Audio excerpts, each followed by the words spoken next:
Dear student, I am Professor Abdurrahman and today we will discuss about the summary of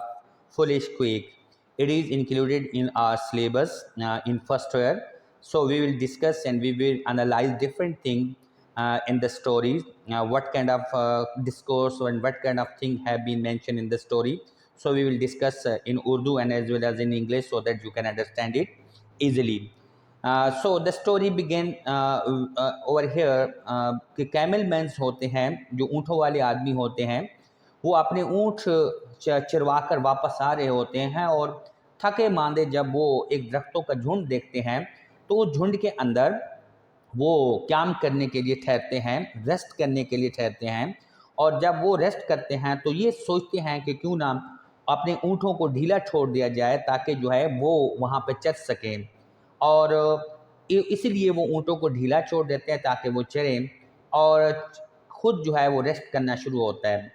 ایسا ہوتا ہے کہ ایک اونٹ جو ہے 7 خربوزوں کا کھیت ہوتا ہے، اس کھیت کے اندر داخل ہو جاتا ہے، اور جیسے وہ کھیت کے اندر داخل ہوتا ہے تو خربوزے کھانا شروع کر دیتا ہے۔ تو خربوزے کھاتے ہوئے ایک خربوزہ جو ہے وہ اونٹ کے گلے میں پھنس جاتا ہے اور اونٹ کو سانس لینے میں مسئلہ ہو رہا ہوتا ہے۔ تو وہاں پہ جو اس کا مالک تھا جب اس نے دیکھا کہ اس کا اونٹ جو ہے وہ مرنے لگا ہے تو اس نے جلدی سے اٹھا، کمبل کو جو ہے اونٹ کی گردن کی ارد گرد باندھا اور ہتھوڑے کے ساتھ جو ہے زور سے مارا اور خربوزہ گلے کے اندر ٹوٹ گیا، اور جیسا خربوزہ گلے کے اندر ٹوٹا تو وہ آسانی کے ساتھ وہ نگل گیا اور اونٹ اس طرح بچ گیا۔ اس ساری پروسیڈنگ کو جو ہے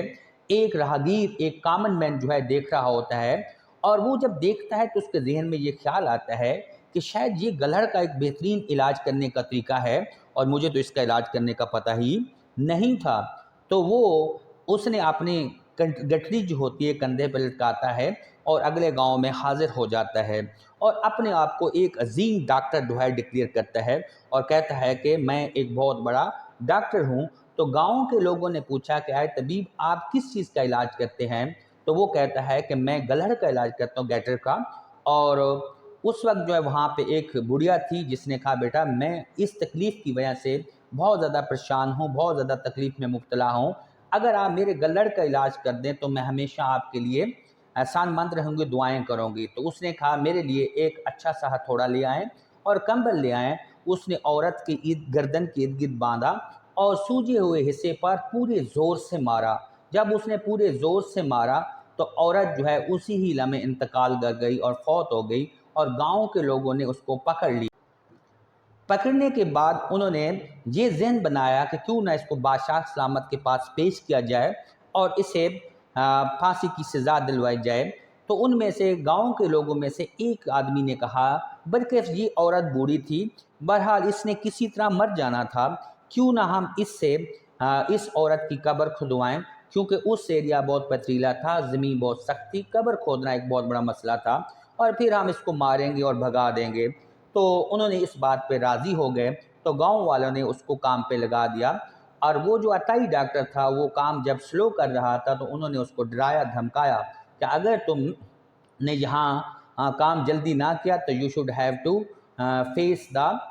کنگ، آپ کو جو ہے بادشاہ سلامت کے سامنے پیش ہونا پڑے گا اور آپ کو جو ہے پھر سزا ہوگی۔ تو پھر اس نے اپنے کام کی رفتار کو بہتر کیا۔ جب اس نے قبر کھود لی تو گاؤں والے نے جب دیکھا کہ اس کا کام ہو گیا تو انہوں نے اس کو پکڑا، عطائی ڈاکٹر کو مارا اور وہاں سے بھگا دیا۔ تو اسی طرح جو ہے ڈاکٹر جو ہے بغیر متاثرہ ان انفلوئنس ہوئے اگلے گاؤں میں چلا جاتا ہے اور پھر اپنے آپ کو جو عظیم ڈاکٹر، عظیم طبیب ہونے کے ناطے جو ہے پریزنٹ کرتا ہے، پیش کرتا ہے اور کہتا ہے کہ میں بہت بڑا عظیم ایک ڈاکٹر ہوں،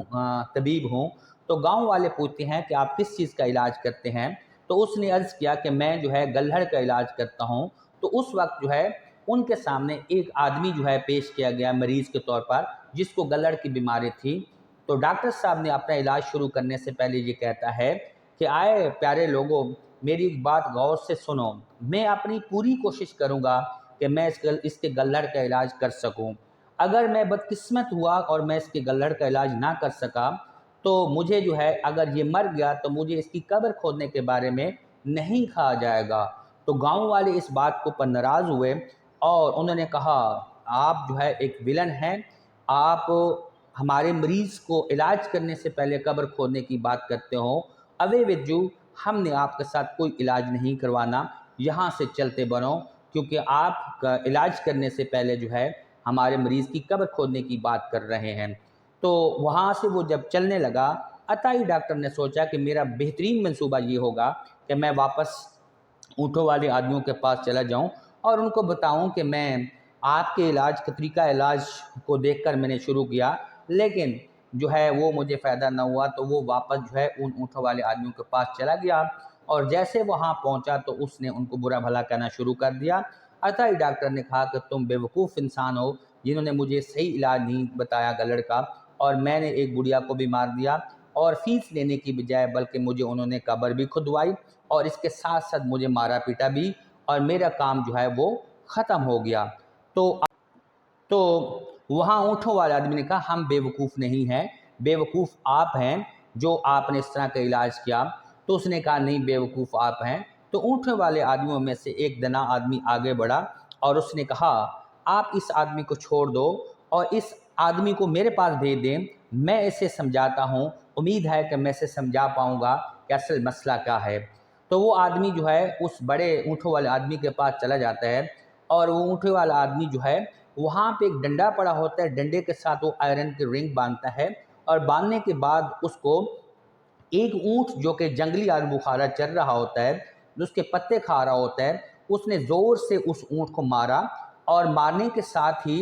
اونٹ نے جو ہے اس بلو جو ہٹ تھی اس کو تھوڑا سا محسوس کیا اور بامشکل 1 یا 2 قدم ہی چلا، اور اس کو سزا کا اثر کوئی اتنا خاص نہیں ہوا۔ تو اس نے کہا آپ دیکھو یہ اونٹ جو ہے اس کو میری سزا کا جو اثر ہے وہ بڑا معمولی سا ہوا ہے، 1 یا 2 قدم چلا ہے، اس کا اثر اتنا ہوا ہے۔ اب جو ہے ہم اسی جو ہے اس کی سزا کا نقصان جو ہے، یہ سزا کا جو ہے افیکٹ جو ہے انسان کے اوپر دیکھیں گے۔ تو اس نے وہیں سمپل جو ہے وہ جو ڈنڈا تھا اور ساتھ جس کے لوہے کا جو ہے